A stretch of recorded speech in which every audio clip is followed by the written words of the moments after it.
Minister, I was really inspired by your chat this morning, and about the direction in which Trinidad and Tobago is going to go with regards to sustainability. One of the things that really struck me, which I think is very unusual from a minister's point of view, is that you seem to be very in touch with the people of Trinidad and Tobago and the sort of stuff that's happening at grassroots. And you commented that often people don't realise what they have and that it's the norm for them, but actually tourists love to see and experience some of the things that are normal. I think this is a very exciting way for you to promote tourism in Trinidad and Tobago, and do you think it's going to be a difficult job for you to convince local people that they can bring this into the serious tourism product? You know, Trinidad and Tobago, we as a people, we are very, very welcoming people. Okay, so I look at it as a taking the position. I don't have to teach people how to smile. We do it naturally. Okay, one of the traits that Trinidad has, we understand what it is to laugh at our own selves. Okay, we do that very easily. There's a term in Trinidad called picong, and picong means giving each other chats back and forth, and nobody takes insult to it. We laugh at how we look, we laugh at how we walk, we laugh at everybody in Trinidad has a nickname, whether it's from home or whether it's from school and what have you. So we have that built into us, that we can laugh at ourselves, and we are very welcoming. So I think that's half the fight in building a tourism business, is we as a people, who we are. Okay? Then what we don't understand, though, is the value of what we have. And I think that's the biggest challenge, is that tourists, what do we as a and I've kind of stopped using the term tourist and use the word more as a traveller. Yeah. But because of a person who wants to experience everything from the time they arrive in the country, they just want to experience everything. And I use the term, I want to get the smells and the sounds and the accents. I want all of that. So I don't want to come to an island that has been painted in a particular way or built in a particular way, or a creation and what have you. I just want to really and truly see a raw country. And in doing that, can we make an actual product out of that? And I think that's a difficult thing, because I don't want people saying, well, if you want me to attract, is that going to affect your thing? No, I think it's fine, don't worry. If you want me to attract a tourist, I can't expect a tourist to come into my house with my house looking like this, because this tourist might have come from a penthouse in New York. You know, and that's what they're going to expect. They're going to expect a widescreen TV and air conditioning, and I'm trying to tell people that's not the case. You know, once your house is clean, it's safe, it's you're very natural in the way in which you're dealing with people and what have you. That is what a real traveller wants to see. I remember going to Havana one year, and we were walking through old Havana at night. We had finished the restaurant deal, and we were just walking, going to look for a cab to take us back to the hotel. And walking through the streets, this was sort of a side street we were on, and there was this guy sort of leaning in the window, and he saw us looking at him, and he said, "Come." You know, and we went across, and he was so glad to be able to tell his story, okay, of what he did. And he was living in a typical Havana old house, you know, not very, by no means posh or anything like that, but it was what he had. And he had trophies. He was a karate martial arts expert, and he had trophies and whatnot from all over where he had gone, all over the world, and he was so proud of his trophies. That meant the world to him. It didn't matter what the rest of the house looked like. And that is what I'm trying to explain to Trinidad and Tobago. Be natural. Yeah. You know? And is that something that you think you can encapsulate in your branding? I mean, telling stories. For me, that's in lots of ways what sustainable tourism is about. If you can really get back in touch with the people and their voice, and they generally, people get what sustainability is about if you'll just talk to them. But if a lot of tourism destinations are afraid to tell the stories of the people who live there, and I think if that's something that you as a destination, as a country, can promote, I think that will that's a great strength. We have a history of stories and storytelling and what have you, and I think that's what I would like to see us do. I don't want, the story of sustainable tourism, or as even going so far as calling it conscious tourism, is a conference I went to in Ecuador recently. And it's about me as a traveler not being an object. Yeah. And you as the local also not being an object. Yeah. And for us to come together, for me to really and truly enjoy thoroughly your life, okay, being a part of your life, and for you to want to tell me these stories about your life and who you are and where you live and why do you live in this town, what does this town represent, and I think that's very, very important.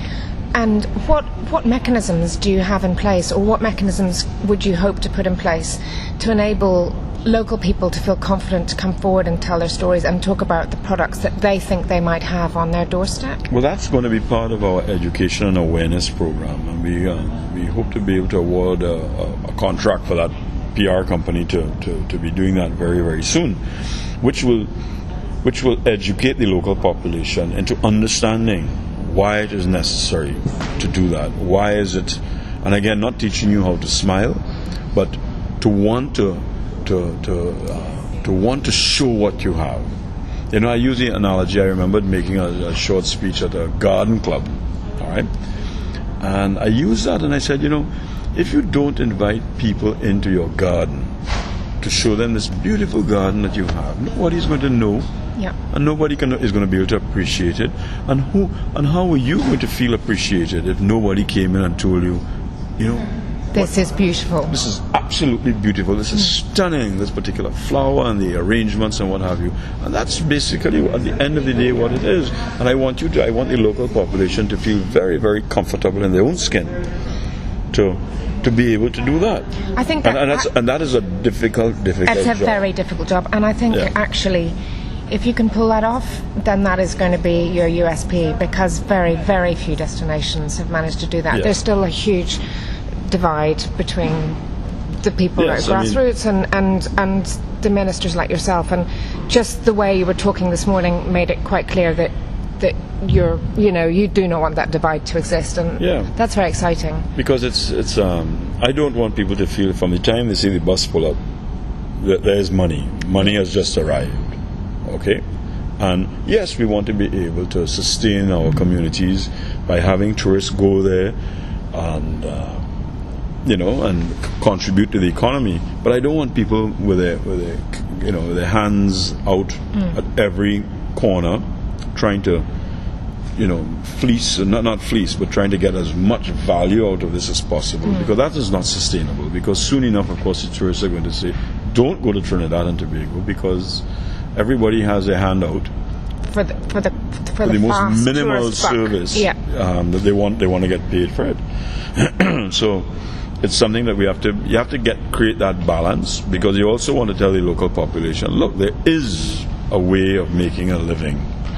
Not only making a living, but have a thriving tourism industry without having to charge people at every action that is happening, that you're going to charge for it. But also ensuring that they can provide a quality product. Making sure that happens also. So it is going to be difficult, but as I tell people, if we could convince people to wear seatbelts, okay. If the world could convince people to wear seatbelts and people put it on naturally now, there's always a way in which we can change people's minds as to understanding the value of this tourism product. You were talking about ecotourism, and particularly in the north of the island, and eco warriors who like to go to that part of the world.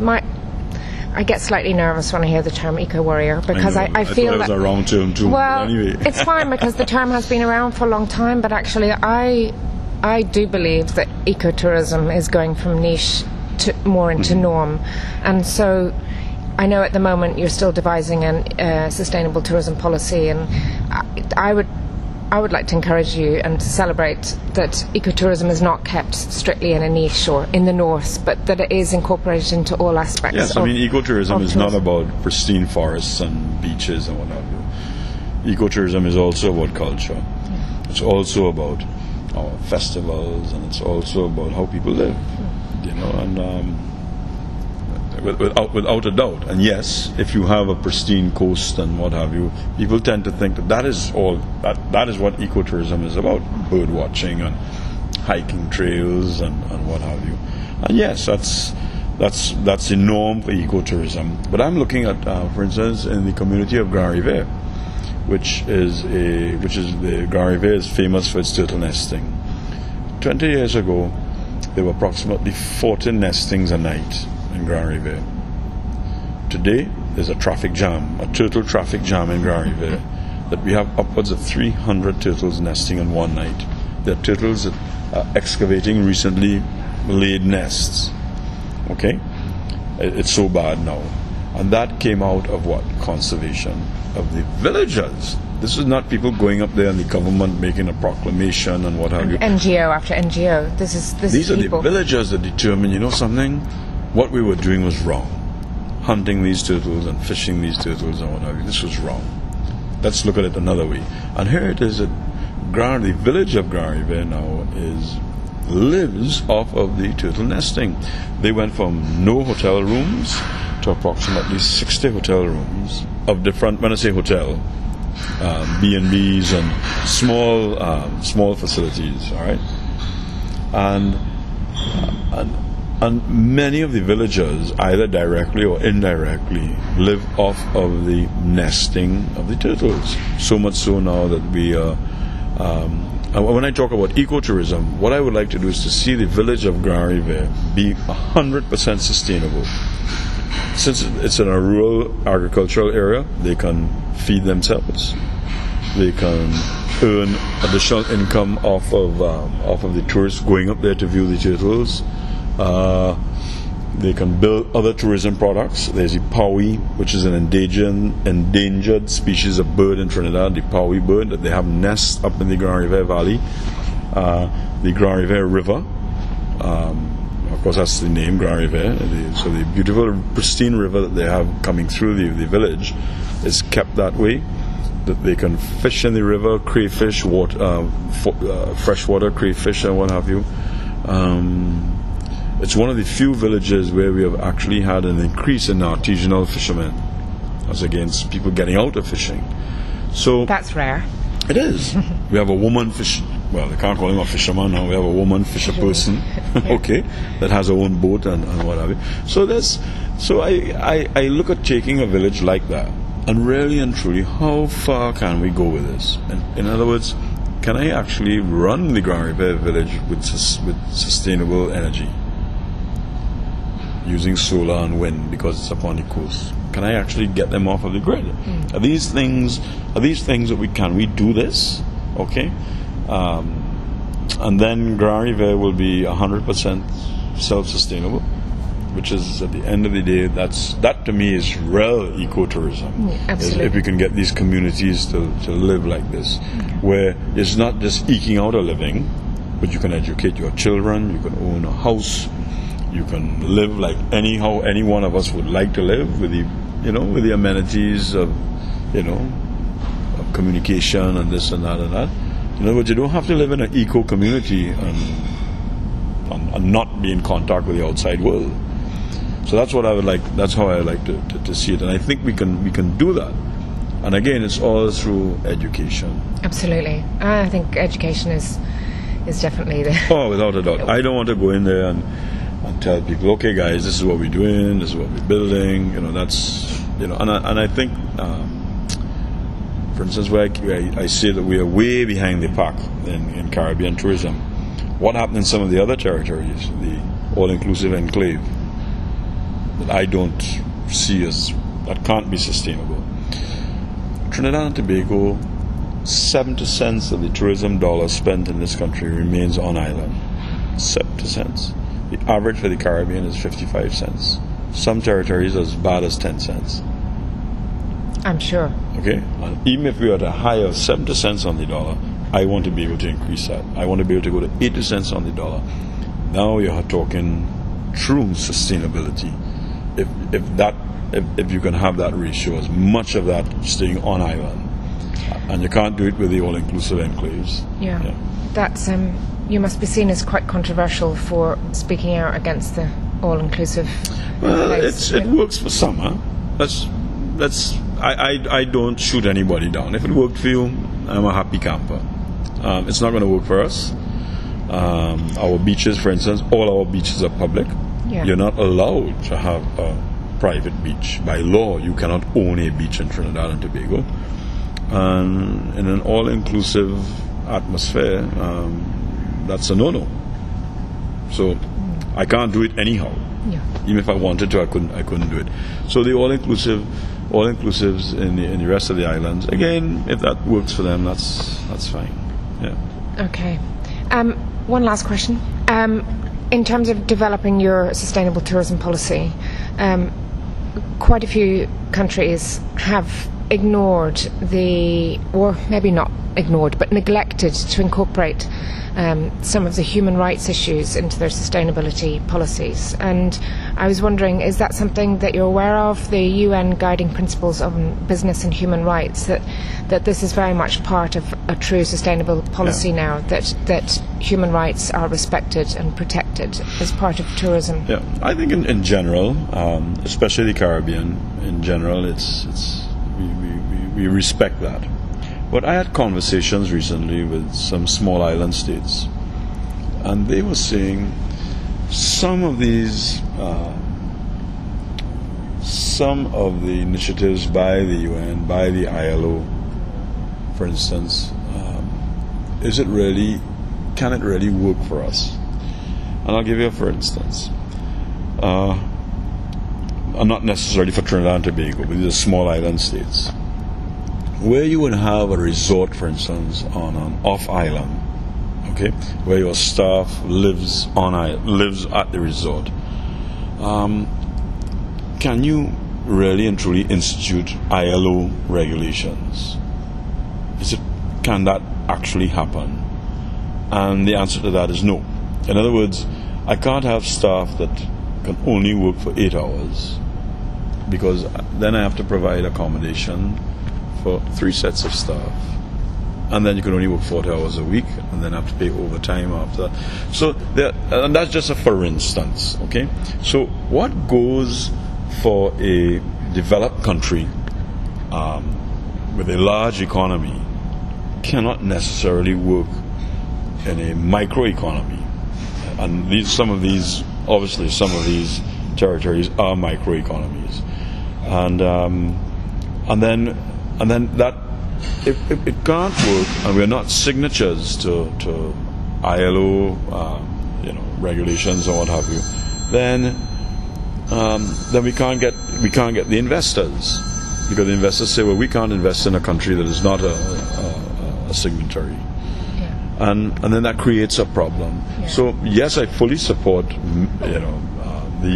for instance, the UN's initiatives and what have you, child labor, really and truly taking advantage of people and what have you. But then there's some areas where it might be to the detriment, in fact, of the local community, some of these regulations. So one has to look at them. I think you run into real problems when you do that, however, because then everybody says, well, my 6 children need to work, and therefore they should be working. All right. What is the happy medium there? I mean, there are territories all over the world. There are villages all over the world. The norm is that everybody works in the family B&B. Everybody works. But then, if you start pulling these things apart, then of course you go backwards, and it's a real retrograde step, and you run into problems. And what about in terms of resources and natural resources, so water, particularly water. Is there fair access to water in Trinidad and Tobago for local people, or are there any issues with tourism being greater usurpers of water, for example, for the golf industry? We don't have the mass resorts. Our largest hotels are the business hotels in the city, which would be maybe 400 rooms. So we don't have resorts of 3,000 rooms, 5,000 rooms where potable water is an issue, and then wastewater management is also a major issue. We don't have that, so it's not an issue for us. Trinidad itself has a lot of groundwater. Because of where we're located, our rainy season is quite extensive, which is again good and bad for us, because we can't guarantee 350 sunny days of the year. All right, but then maybe people want to enjoy a torrential rainfall. It sounds great on the roof. All right, it's a wonderful experience. So tropical rainfall, absolutely. Yeah, and walking through the rainforest with rain beating on you, it's good. I mean, I come from Ireland, so you live in we spend our time spend our lives in the rain. Yeah. Just to finish up, you said this morning that you thought you had missed the boat in terms of celebrating some of the small cultural aspects of your country. I'd like to say I don't think you've missed the boat at all. I think you're just starting to build the boat, and I don't think you should see that as a negative, but definitely as a positive, that you're starting at the right point. Yeah. Well, sometimes I think that the local population will say, but look at Jamaica, look at Santo Domingo, look at Puerto Rico, look at Barbados, Antigua. How are we going to play catch up? And they say, this is a huge job now to play catch up. So when I say we missed the boat, I mean, I'm the eternal optimist. I look at every single day. I don't care what happens. We can turn this thing into a positive. All right. And therefore, yes, we can do it. What I would hate to see happen, though, is that we take, for instance, our festivals and we create a tourism product out of it. The festivals have to remain natural. And if you want to see the festival as a tourist, we will accommodate you. We will make it easy for you to come to. We make it easy for you to understand what is happening. We make it easy for you to participate if it's something that you can participate in. And we want you to enjoy it. But I don't want whereby all of a sudden we start saying, hey, there's money to be made in this, so why not, instead of doing that, let's do a digital sign rather than an actual reenactment, with live actors and what have you. We'll just run a video, for instance. And I hope that we don't ever see that it's more profitable to do it in a different way rather than the natural way. No, I think you've got to keep it real. Yeah. Keep it real. And that has happened with our carnival. As I said, our carnival was built around us. We built our carnival. Any changes, the way the carnival evolved was for us. It wasn't for anybody else. Yeah. And I'm not saying that I don't want people to come and enjoy our carnival, but I would hate for us to say, the tourists say it's too hot at 2 o'clock in the afternoon to be out on the streets, so maybe we need to change the times of carnival to suit that. That's what I'm talking about. Yeah. And then the whole carnival changes as a result of that. So I think we can recognize the mistakes that were made in other areas, not only in the Caribbean, but in many other areas. And we could capitalize on those mistakes by not actually doing it any different. Yeah. But creating a tourism product out of it. Strangely enough, a lot of locals, for instance, when I speak of Ramlila, the people who have lived their entire life in Trinidad and lived in the city of Port of Spain and never been to a Ramlila celebration in Central. Yeah, so this is the Indian play that you were talking about earlier. Yes, that's been a ritual in Trinidad. For hundreds of years. Yes. Yeah. So there's that part of it also that we need to recognize that and educate our population. Come and see Ramlila. Leave Port of Spain and come into the country to see Ramlila, and vice versa. There are people from the country who don't come into Port of Spain for certain festivals. Great. Well, you have a lot of exciting projects ahead. I really wish you luck. You're going in the right direction for sure. Thank you very much.